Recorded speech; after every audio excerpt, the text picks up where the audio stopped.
Hello everyone, welcome back to the channel.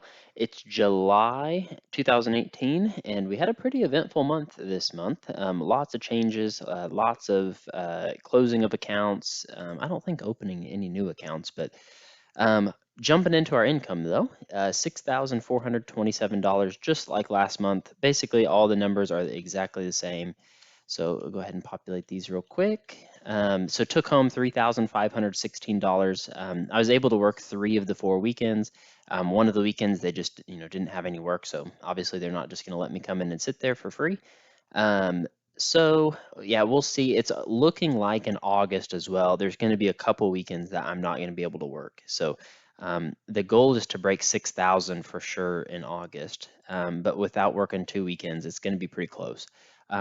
I have a feeling though, September, October, November, and December, I'm going to be just cranking out crazy overtime. So that's kind of what the rest of the year is looking like. So we're going to have 1 slow month and then probably 4 super busy months. For my wife's income, guess what? It's exactly the same as it was last month. So easy to update there. Obviously no rental income, but we did have other income this month. So I have sold house number 3 as of like the 5th of July, I think. So it's been almost a full month. The check at closing I got was $78,113.09. So that is by far the biggest check that I've ever gotten. Well, not by far, I guess, 59,000 for the last house. But almost 6 figures, 22,000 away from a 6-figure check. So yeah, that was really nice. I put that money to work, which we'll see in just a second. But so gross income was 87,000. I don't know, minus the house that we sold this month. Take home pay was $82,000. So looks like lifetime earnings, we finally crossed $500,000. Too bad our net worth is not even half of that. But yeah, and I'm almost at $250,000 in my gross income here. So net worth, house number 3, I have closed out since we've sold it. Probably here soon, I'm going to start to hide some of these tabs just so it's not as such an eyesore. But so 230,000 that is gone. House number 4, I checked Zillow today, 264,315. I don't know. This is just what Zillow says. The housing market is absolutely insane right now. People in my area are struggling to find any houses. It seems like houses are getting, bid up pretty high. So yeah, we'll see and keep an eye on Zillow and see what that says. But 2015 truck, it's at $28,512, and then Honda Fit is at $89.54. So things are going down in value, especially the cars, but the house is kind of making up for it. So the wealth management account, this one I have closed out. So the guy I feel like he was stealing money from me personally, but every single month it would just go down and go down. The fees were just absolutely insane.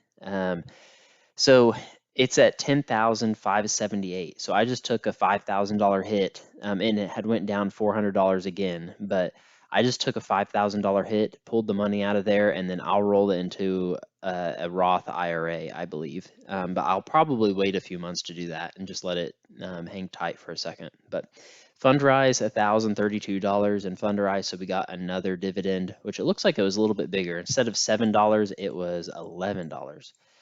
HSA account, this was a super smart move, I feel like, on our part. So I canceled the insurance that I was on with my parents, or had them, adjust it.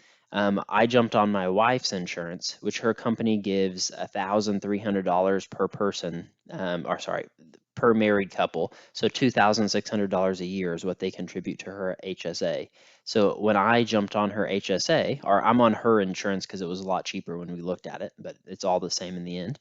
But they gave us another $1,300 like allotment towards our HSA. So we put that right in the investment account. So 2,000 of this is in cash, and then 2,959 is in investments. But we put the $333 in there, and then got the $1,300 from her employer, and so it went from $2,800 to $4,900 this month, which is awesome. My 401k is at 12,766. So this FGCKX mutual fund that I have is amazing. I mean, it's just going up and up and up. I've talked to a lot of the people that I work with as well. A lot of them are just in the target date retirement accounts. So a lot of them ask me for, I wouldn't say financial advice, but essentially financial advice, I guess, or just what my opinion is. So I've told them, what I'm doing. I'm 100% in the Fidelity Growth Co-K FGCKX mutual fund, and it is absolutely killing it. So I'm just gonna, keep piling it in there. It seems like the manager of the fund is doing a phenomenal job. He's been with Fidelity for a long time, so seems like it's working pretty well. Way better than the wealth management account up here. So E-Trade is at 3,500. It went down a little bit, but not too crazy. And then my wife's 403B is at 12,974. So her and I kind of are neck and neck between our two 401ks and 403Bs. So that's kind of cool to see. Truck, you can see that I marked this off the list. So I did pay off the truck. So that was $9,741. So the truck is fully paid off now. We sold house number 3, so that is gone as well. And then house number 4, I put down $50,000 towards house number 4. So it's at negative 145, 104. And so I think my strategy, at least until something else comes up, I think we're just going to aggressively pay off house number 4 here. Interest rates about 4.5%, somewhere in that range. So it's not high, but it's not super low either. If interest rates go up, I'll for sure just keep this loan the way that it is. If interest rates go down, I may explore my options. So we'll see. But right now, rates are about 4.5%. But I don't know how they could go any lower than what they are right now. So yeah, we'd like to be debt free, my wife and I. So we'll just keep piling away at house number 4 until it's gone. But 145,000 seems like a lot for us to get through. So. Checkings account is at $39,988. So we are, in a really good position, cash wise. We're maxing out 401ks. We're paying off our house. Yeah, so things are going really well. Part of this increase is we combined our checkings accounts. So she basically canceled hers, took the money out, and put it in my old one, which is now ours. So her account closed, and then I still just have this $1,000 in the rental property account. But yeah, so net worth, a lot of changes this month. Lots of accounts closing. Lost $5,000 here, which unfortunate, but I do feel a lot better about that. It closed out a lot of our debt accounts, and a lot of this too, I had to pay realtor fees and some closing costs and things like that. So a lot of this went towards things that can't really be seen this month, but ended the month with $243,474. And delete that. Goal pace, I am $26,807 ahead of goal pace of becoming a millionaire by the age of 30. So all the craziness seems like it's in the past now. And so I guess strategy going forward, pay off house number 4. I'm probably going to keep around this much in cash, between probably somewhere around 30 to 40,000. We'll see, but yeah, I feel comfortable with that. It's probably a year's worth of expenses for us, but we're, I guess, a newly married couple in a new house, with her car's not super old, but yeah, we feel comfortable with the 40,000. So keep paying off house number 4. We'll see on the rental property market. That's kind of the next thing on my radar here.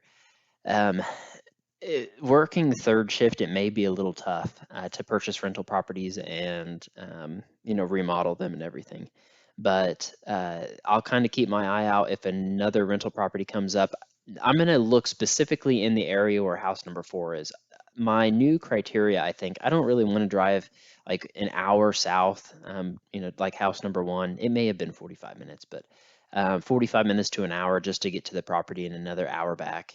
So I'm going to try to be centralized and maybe draw like a 10-minute radius around where this house is, which basically is the county that I live in. and then just purchase houses in that county. But we'll see. One has to be a really, really good deal. Otherwise, I'm just going to follow the course, get house number 4 paid off, and just keep working away at the overtime. But anyway, finished out July 2018 with a net worth of $243,474, $26,807 ahead of my goal pace of becoming a millionaire by the age of 30. And yeah, we're just going to keep pushing forward. So thank you all for watching the video. Be sure to like, comment, subscribe. If any of you have questions, comments, things that you'd like to see me include in future videos, just comment them down below. Thanks, everybody. See you in the next video.